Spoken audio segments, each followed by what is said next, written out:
Добро вечер. Оваа емисија на Агенда 35 ја посветуваме на процесите што ќе следуваат во македонското општество. Сега по ратификацијата на Преспанскиот договор во македонскиот и во грчкиот парламент. Со затворањето на спорот зимето се одзеде едно силно алиби на македонската политика за сите ветенија неиспорачани резултати во реформските полиња. Па тука во македонската влада се свесни за тоа и велат дека сега веќе нема простор за оправдувања и фокусот ќе биде насочен дома. Но дали дома значи вистинска работа и реформи или пак значи нови партиско-политички игри, па дури и предвремени парламентарни избори, нешто што се поклопува во нечии партиски математики. Што сега ќе следува на политичката сцена по затворањето на Преспанскиот процес и како тој ќе влијае врз економските односи со Грција и врз домашната економија воопшто? Останете со нас. Во оваа емисија ќе гледате. Премиерот Зоран Заев зборува за значењето на Преспанскиот договор за македонската политика, но и за економските односи со Грција и за домашната економија воопшто. Се ветуваат силни реформи и економска година. Мисли ли премиерот да ја турка реформската агенда со истите кадри и како на неа ќе влијаат меѓупартиските и политичките игри? Во спроведувањето на договорот од Преспа ќе треба многу да се вложи за тој вистински да заживее. Разговараме со министерот за надворешни работи Никола Димитров и со пратеникот на Сириза и председател на Комитетот за надворешна политика во грчкиот парламент Костас Дозинас. Расплетот на политичката драма меѓу Македонија и Грција отвора простор за да се зајакнат економските врски меѓу двете земји. Извршната директорка на Стопанската комора Билјана Пеева Ѓурич зборува за економската соработка со Грција. Останете со нас. Фокусот е сега дома. Ова е клучната порека што премиерот Зоран Заев и неговите министри ја испраќаат сега кога заокружувањето на договорот од Преспа е во својата завршна фаза. Реформи и одлуки што ќе значат обезбедување на условите што Европската комисија ги бара од Македонија, ама најважно, исполнување на ветувањата што владата им ги должи на граѓаните. Како ќе успее премиерот ова да го обезбеди во услови кога политичко-партиските игри, токму дома, не стивнуваат? Лидерот на опозицијата Христијан Мицкоски побара распуштање на парламентот, оставка на премиерот Заев и формирање на влада по пржински крој. Барање што не изненадување наидува на поддршка и кај дел од тимот на самиот премиер, ама и кај коалицијскиот партнер ДУИ. Партијата на Али Ахмети се чини дека ги користи токму председателските избори за некои собствени позиционирања. Господине Заев, по заокружувањето на некој начин на Преспанскиот договор, институционално и тука и во Атина, сите владини функционери се јасни во своите изјави дека сега владата ќе се фокусира дома. Но паралелно со тоа се погласни се најавите за можни предвремени парламентарни избори. Нив ги побара опозицијата официјално, меѓутоа како што гледаме и дел од вашите министри се согласуваат со тоа и дуи се прилично нејасни во таа позиција. Од друга страна пак пораките на амбасадите се јасни. Тие велат немате време и за гласање и за реформи. Како ќе пресечете на крај? Добро, легитимна е дебатата. Демократска земја, демократски партии, во мојата политичка партија секој пат дебатата знаела да изнедри квалитетни одлуки. Секогаш во одлуките се носиме пред се интересот на граѓаните и државата.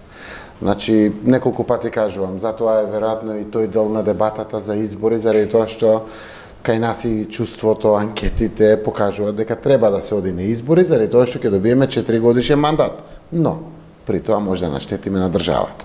Зошто? Заради тоа што сме во фотофинале конечно кон добивање на тој датум за отварање на поглавја каде што се отварат и фондовите и слично. И во вакви околности не смееме да дадеме изговор на било која земја членка, ниту пак на Европската комисија, дека Република Македонија ги забавила реформите, односно не ги дозавршила до крај, заради тоа што одлучила да оди на парламентарни избори. Таа дебата и суптилноста внатре во сите детали веројатно ќе ни го даде конечниот одговор дали ќе одиме на предвремени парламентарни избори. Значи дека се уште немате финална Немаме одлука. Ние одржавме координација нова пред неколку дена и ќе следните денови продолжува таа дебата, каде што најупатените во високото раководство добија задача од Централниот одбор, кога ќе ги разјаснат тие дилеми, да ја донесат одлуката. Јас верувам дека комплетното раководство на мојата партија, но и на целата коалиција, ќе се води од интересот на државата и на граѓаните. Секако, ако тој интерес на граѓаните и на државата може да се исполни комплетно со предвремени парламентарни избори, ќе разбераме и ќе одиме.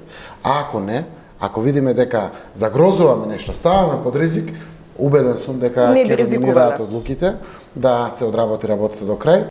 Премиерот е свесен и за важноста на моментот од аспект на настаните што ќе следуваат во самата Европска Унија. Заради тоа што во јуни ќе бидат завршени изборите за Европскиот парламент. Тоа значи државите членки ќе бидат малку олабавени, нема да бидат под домашен притисок, кој што во некои земји се случува заради несакањето или немањето на амбиент да продолжи проширувањето на Европска Унија. За Македонија се сите, но таква дебата има во некои земји членки. Ова сегашна комисија завршува свој мандат, сакат да остават своје легаси, наследство. Да остават еден успех повеќе. Македонија ги исполнува сите и политичките, а еве завршуваме и со реформите, имаме диалог во Македонија, дај Боже да имаме ефекти од имплементациите, за да блескаме уште повеќе.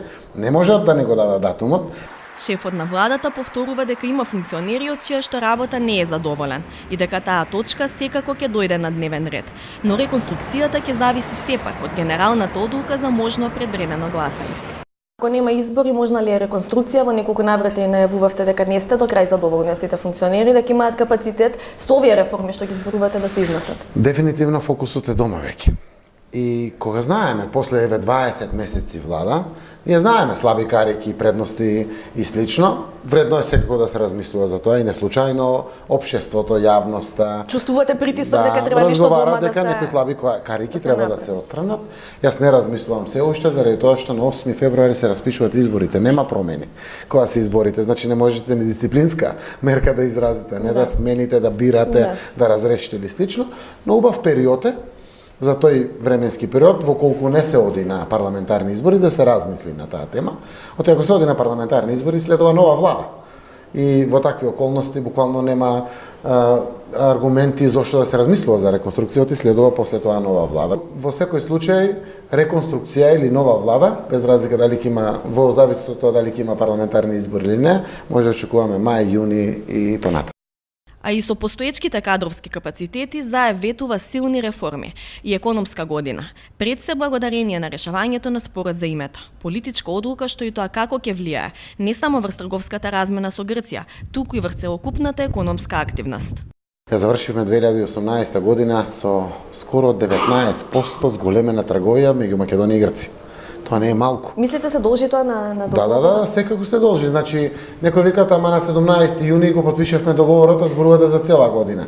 Да, ама претходно сменивме аеродромот името, сменивме автопатот, Грција презема одредени мерки да не пушти да продолжиме во делот на договорот за асоциација и стабилизација, Јадранско-Јонската унија и слично. Зборуваме за граничните премини, го раздвижи бизнисот. 19%. Тоа е 1/5 од досегашната вкупна трговија повеќе работиме. Со една Австрија 60% имаме зголемено, например, трговијата. Значи не само со Грција, туку воопшто мислите дека влијае на... Секаде ќе влијае, затоа сум вака оптимист за економијата и тоа е впрочем втората причина. Да одработиме на економски план сега. Убеден сум, инвестициите се големи во најава. Детали за заинтересираните компании и новите инвестиции премиерот вели дека не се откриваат, поради деловните политики на самите фирми. Обично инвестициите доаѓаат од големи компании кои што имаат своји акционери и бордови. Сакат тие да ги соопштуват. Не сакат владата. Ние соопштуваме колку се наброи. Треба да внимаваме на нивните органи на одлучување. Приватни компании се пред се, но јас сум среќен што соопштуваат, дури се толку позитивни информациите кои што доаѓаат од сите тие со кои што сме зборувале, во кои што верувам 10, 20, 30% да се исполни од тоа е многу, е големо за Македонија. Зошто? Заради тоа што ќе прави притисок за нови работни места, позитивен притисок, кој што ќе крева платите во Македонија, не може да не ги крева платите во Македонија. Значи немате веќе оправдување од аспект на спорот за името, оправдување што го користеа и вашите претходници најчесто, една голема политичка тежина е тргната од врат. Вие велите сега ќе се фокусирате на економијата. Минатата година реализацијата на капиталните инвестиции беше прилично слаба. Очекувате оваа година или ветувате нешто поголем дел? Генерално за растот, развојот на Македонија повеќе немаме причини. И впрочем тоа беше причината најголемата за да го решиме овој проблем. Научивме 27 години, видовме колку е тешко, мачно ова крупно прашање кое што буквално беше тек влечење надолу на Македонија. Сега го нема. И не само тоа, при тоа создадовме пријатели кои што сакат дури да покажат плюс на граѓаните во Република Македонија економски бенефит од не така лесната одлука која што нашата Македонија ја донесе. И верувам дека ќе успееме. Впрочем, средбата во Виена со канцеларот Курц беше токму за тоа. Средбите кои што сега ги правиме се токму тоа, економијата зборуваме. Во Виена зборувавме 90% економија. 10% објаснивме перспективи, политички реформите кои што не се случуваат. Значи се менува целиот фокус веќе. Комплетно сме фокусирани дома на економија. Так. И јас верувам дека и министрите соодветни за надворешни политики, НАТО, ЕУ ќе ме растретат и мене. Јас сум пред се економист. Јас добив поддршка пред се на економските аспекти и тоа што го сработивме до сега е заради економија. Граѓаните, ако сакаме да ги задржиме дома, прво и најдоминантно мораме да обезбедиме економски услови на доволно примамлив живот дома. Секако мора да има владење на правото, мора да има добро здравство, мора да има добро образование, мора да има слободни медиуми, мора да блеска државата за да биде доволно примамлива. Оти таму кај што имаат алтернатива и те како им е привлечно. Не е како дома. Но да донесеме Европа дома. А кога мислиме, не мислиме на надворешните политики, мислиме на економијата пред се дома. Фактот што, како што и самиот премиер Заев вели, нема веќе оправдување за се ветено, а не исполнето. Може да биде силен ветер в грб на владата и на оние министри, кои добро разбрале што значи да се биде слуга на народот, но и голема политичка шлаканица в лице. За оние во чии ресори, за волја на вистината, пречка за несработеното никогаш и не беше спорот за името, туку немањето на капацитети. Кој е кој во приказната и колку Македонија на вистина знае да си го насочи фокусот и дома и правилно, ке оцена самите граѓани, ама и Европската комисија на лето. Во петокот, кога помина ратификацијата на договорот во грчкиот парламент, морам да признам дека имав чувство на олеснување. Меѓутоа преку викендот и откако почна оваа седмица, свеста се насочи кон неговото спроведување, вели оној што го потпиша договорот, министерот за надворешни работи Никола Димитров. Во разговорот со него, фокусиран токму на спроведувањето на договорот и на следните чекори, неколку пати повтори дека не чека многу работа. А работата е поделена во два крупни елементи, вели Димитров, административен и реален, или како што метафорично појаснува, мостот кој беше изграден со договорот помеѓу двете земји да фати корен, односно да прерасне во стратешко партнерство. Вчера на владина седница беше донесена одлука за формирање на меѓуресорско тело, кое што треба да подготви акцијски план за спроведување на договорот. Кои ќе бидат првите точки на кои што ова тело ќе се фокусира? МНРК има една важна улога тука визави договорот. И тоа е една голема работа. Некои работи ќе бидат брзо завршени, некои работи подолго. Договорот има прави дистинкција на постоечки документи, каде што се други рокови, новите документи, каде што се други рокови. Има една синтагма, разумна административна практика, она што ние го нарекуваме разумен рок, да речеме патните исправи што ги имаме сега, се со Република Македонија. Дали ќе треба нов тендер, кога тој тендер би можел да се реализира, сето тоа треба да се испланира и тоа тело многу брзо ќе се состане и ќе почне да работи. И ќе дава обврски на сите државни институции. Вториот дел зборува за воспоставување стратешко партнерство меѓу нашата Македонија и Грција. Изборува за економска соработка, безбедносна, практично во сите области. Енергетика, здравство, прекогранична соработка. И ќе треба многу да се вложи за договорот да заживее во реалноста, со цел за некое време со ваква политика и противниците на договорот од двете страни на границата да го прифатат како свој, за да бидат и тие победници. Владата во Атина покажа силна волја за постигнувањето на договорот. Какво е таму расположението за спроведување на останатите обврски освен промената на името? Let me start by saying that this is a historic agreement. People have said that again and again and again.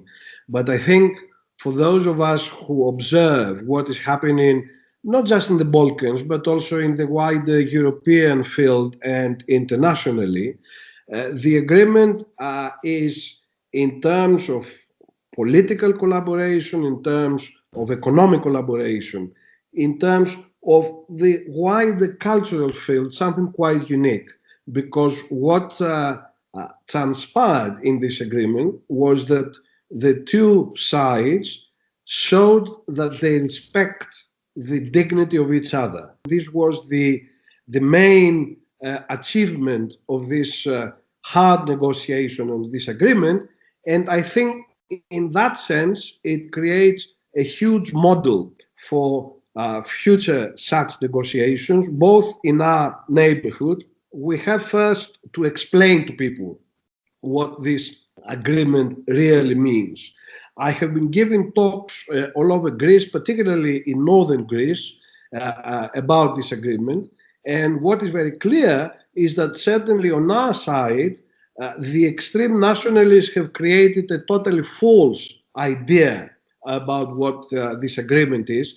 And once you start explaining to people by reading the clauses of the agreement, by explaining the spirit behind it, that then they come around and of course agree with you. Because at the end of the day, arguments can win emotions, even when emotions are extremely high. And they are running high because of course nationalism in our part of the world is a very strong force which has helped create nations, but it has also hugely catastrophic consequences, particularly in former Yugoslavia only 30 years ago when we had all these wars. So we have, first of all, to explain to people and to go out of our way. We sit in our capital cities, in our universities, in our big lecture halls and assume that people understand the way we do. Првиот елемент, административната промена на името е дел од Уставниот закон за спроведување на уставните амандмани. 5 години за промена на документите за меѓународна кореспонденција и исто толку време за усогласување на името Република Северна Македонија во документите за внатрешна употреба, но од отворање на конкретно поглавје во процесот на пристапните преговори за членство во Европската Унија. Your country will be applying to join the European Union, and of course Greece will be supporting you. But we have been members of the Union for many decades, and therefore you will need some technical advice. I think it is important that the expertise that exists on the Greek side, is being passed on to help with the difficult chapters like the rule of law, like trade, like the corruption and so on. People very fast realize that there is nothing really dividing us. It is politicians perhaps, it is some people in the media who create this sense of division. А времето на чекање во чекалниците на НАТО и на ЕУ е веќе предолго, смета министерот. Датумот 8 февруари за ратификација на протоколот за пристапување на земјава во Северноатланската алијанса е реален, вели тој, но се уште не е потврден. Бидејќи многу долго чекавме и на некој начин нашето членство во НАТО алијансата е незавршена работа не само за нас, туку и за земјите членки. Мислам дека денес, утре ќе дознаеме кога ќе биде чинот на потпишувањето. Ние ќе имаме една церемонија во седиштето на НАТО, каде ние ќе бидеме присутни. Со тоа 29 земји членки практично го менуваат договорот од Вашингтон, прават место и за нас, и ќе оди на ратификација во нивните парламенти, прво во Атина, а понатаму и во другите земји членки. That will come to the Greek Parliament, to the committee I head early next week, and by the end of the week it will have gone to the full chamber and we will have the ratification. I mean, obviously we had difficulties with the main press agreement, but we went through them, and I think a good majority in Parliament voted for this agreement. I think in the parliamentary debate it became very clear how important it is that this agreement is finally ratified and we move forward. We had our splits. You had your splits. We had our difficulties. You had our difficulties. I think now it is time to, once the agreement is finished, the protocol has been ratified, to move forward. Членството во НАТО и датумот за почетокот на преговори со ЕУ се најголемиот државен интерес во моментов, потенцира Димитров, и таму треба да биде фокусирана неговата енергија и енергијата на сите државни органи, за да ја остварат шансата која Македонија ја доби со затворање на спорот со Грција, вели министерот. Председателските во моментов треба да бидат единствените избори оваа пролет, бидејќи државниот интерес натежнува во споредба со примамливоста на повикот на опозицијата за обновување на легитимитетот, како што покажуваат анкетите. Искрено, вие дали мислите дека земја во моментов треба да се фокусира на реформите или имаме време и за предвремени избори кои што се најавуваат одоколу? Председателските може ли да не закочат, но Даниелсон, директорот на директоратот за проширување, рече дека предвремените па целосно може да не тргнат од патот на реформската агенда. Што би препорачале вие како еден од клучните министри во владата во овој период? Мислам дека треба да се фокусираме на реформите. Ние оваа шанса ја чекаме многу долго време. Во чекалната на ЕУ сме од 2005 година, како земја кандидат. Преголем е влогот и државниот интерес, мислам дека налага да дадеме се од себе, да го фатиме возот. И во таа смисла, предвремените парламентарни избори значат сепак различно собрание во однос на имање само председателски избори, значат и техничко-пржинска влада, и технички премиер, што во политичка смисла сепак ќе биде дистракција од фокусот врз реформите. Немаме многу време. Извештајот на Европската комисија, кој што веќе се подготвува, ќе го опфати февруари, ќе го опфати март, може би дел од април, и ние во овој период мора да се фокусираме да направиме што повеќе аргументи во смисла на конкретни чекори и во законодавниот дом, меѓутоа и во реалноста, за да имаме што е можно подобар извештај, за да биде тешко за било која земја членка да не биде дел од консензусот, Македонија да почне пристапни преговори. На самитот на министри лани во јуни земјите членки имаа силни причини, а не изговори за да имаат дилеми околу датумот за преговори. Слаб напредок на реформи во јавната администрација, судството, разузнавачките служби и борбата со корупцијата. Расплетот на политичката драма меѓу Македонија и Грција отвора простор да се зајакнат економските врски помеѓу двете земји. Со обем на трговија од 780 милиони евра лани, Грција е втор најголем трговски партнер на Македонија, а вкупните грчки инвестиции досега надминуваат половина милијарда евра, што ја прави оваа земја трет најголем инвеститор. Но возобновеното политичко пријателство, формализирано во Преспанскиот договор, создава оптимизам во бизнис секторот дека двете земји допрва ќе прикажат подобра меѓусебна економска статистика.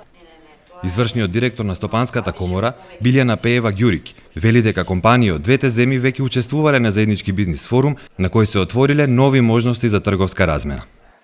Ако досега имавме соработка во делот, например, посебно од страната на нашиот извоз, во делот на тутунот, мермерот, производите од метална електроиндустрија, од енергетиката, па и делот на металуршките производи, за очекување дека овој тренд и понатаму ќе продолжи, со тоа што може би и количински вредносно ќе може да се зголеми во наредниот период, но она што е исто значајно е во делот каде што имаме соработка, например, во земјоделието и прехранбената индустрија. Ако досега, например, имаме незначителни бројки во делот на извоз на овошје, зеленчук или овчо месо, сега тоа може да се зголеми и да се унапреди, затоа што реално нашето стопанство има капацитети во тој сегмент и можеме да очекуваме тука едно поголемо проширување на соработката. Извршниот директор на Стопанската комора вели дека двете држави треба да преземат уште неколку чекори, дел од нив предвидени и во Преспанскиот договор, за да се поттикне економската соработка. Прво што треба да се направи е да се подобри правната рамка. односно потребно е подпишување, склучување на договори за одбегнување на двојното оденочување и за заштита на инвестициите.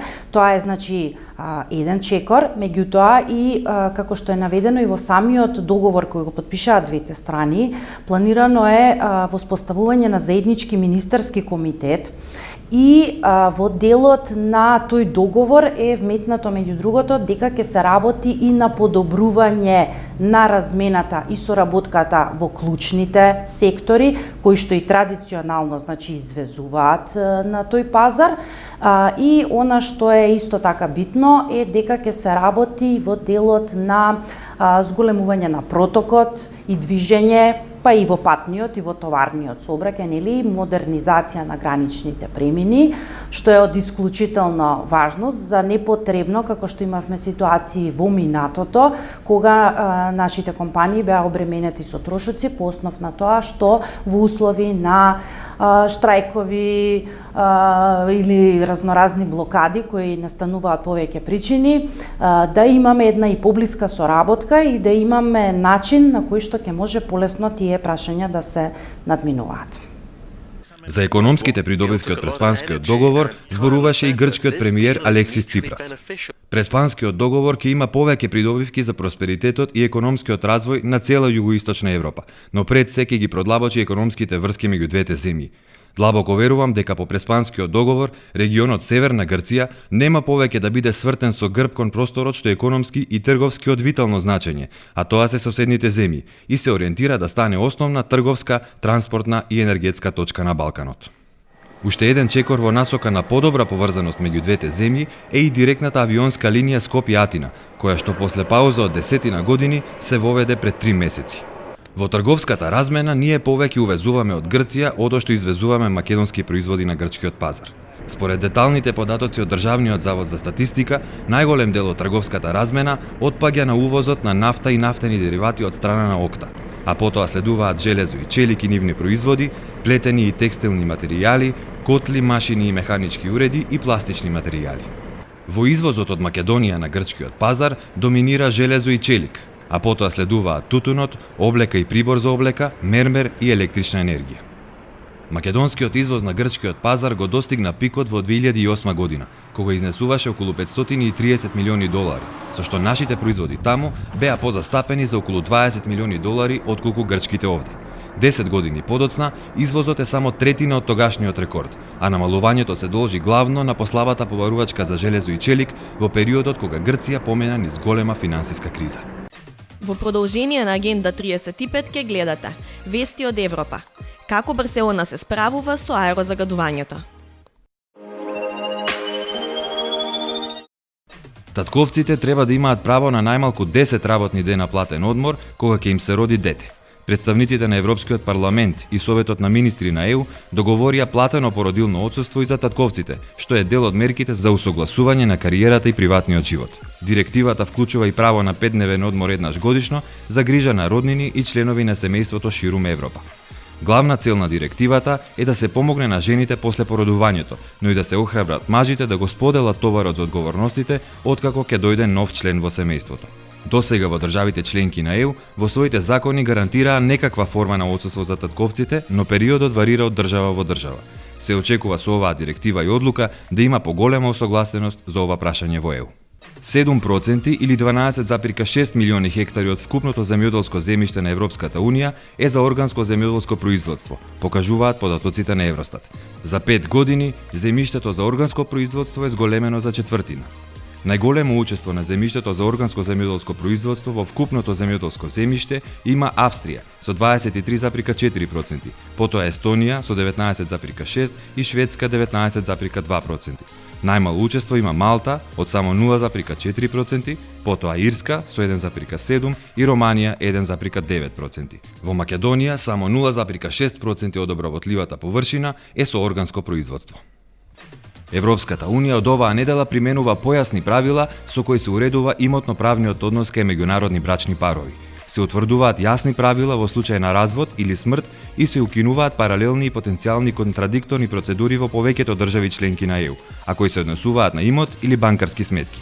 се уредува надлежноста на националните судови, односно кое национално право има предност и се гарантира ако има пресуда во една држава да може да се признае и изврши во друга држава членка на ЕУ. Повеќе од 16 милиони меѓународни парови ќе имаат корист од појасните постапки во случај на развод или смрт на партнерот. Ке заштедат околу 350 милиони евра годишно за трошоци за правни процедури. Новата уредба не е донесена едногласно, а државите членки на ЕУ кои не се согласија со новите правила ќе продолжат да ги применуваат своите национални права во случај на прекугранични брачно-имотни спорови. Граѓаните на ЕУ може да се откажат од старите возила што загадуваат, а во замена за тоа да добијат право на бесплатен јавен транспорт. Една таква практика воспостави Барселона во Шпанија. Градот воведе така наречен зелен билет, кој што важи 3 години за целиот јавен транспорт во Барселона, за граѓаните кои ќе се откажат од нивните стари возила, автомобили или мотори. За да се добие зелен билет, возилото мора да е регистрирано во една од 36 општини на Барселона. Откако собственикот ќе одлучи да аплицира за зелениот билет, властите го исклучуваат од сообраќај старото возило. За да се добие овој бесплатен билет за јавниот транспорт, постои уште еден услов, а тоа е да не се купи друго возило. Главна цел на зелениот билет е да се промовира јавниот транспорт, а при тоа да се отстранат од сообраќај старите возила кои загадуваат. Со тоа властите очекуваат да се намали загадувањето, да се подобри квалитетот на воздухот и да се привлечат повеќе патници да ги користат услугите на јавниот транспорт. Само во првата половина од минатата година имало околу 2300 корисници на овој зелен билет, кои просечно во еден месец го искористиле за 35 возења со јавниот транспорт. Жена со болки во абдоменот била примена во клиничкиот центар, но по неколку часовно чекање во ходник, без лекарска грижа, починала од слепо црево. Оваа вест ја објави Скопје Инфо, а ја пренесоа неколку медиуми. Неименуван извор за порталот вели дека жената била свесна и во добра здравствена состојба, иако погоре се тврди дека имала болки. Лошиот однос и негрижата, заклучува порталот, предизвикале компликации и смрт кај жената. Министерството за здравство ја демантираше веста. Коментарите дека станува збор за последната жртва на здравствениот хаос се неосновани и тенденциозни. Редакцијата на Скопје Инфо не ги контактирале надлежните институции, ниту побарале изјава за овие шпекулации, велат од Министерството за здравство. Агенда 35 ќе продолжи да го следи развојот на политичките настани, како и имплементацијата на дадените реформи. Следната недела се гледаме со друга тема. Македонската радиотелевизија, недела 20 часот и 15 минути. Следете не тука и на социјалните мрежи на нашите официјални Инстаграм и Фейсбук профили. Се гледаме.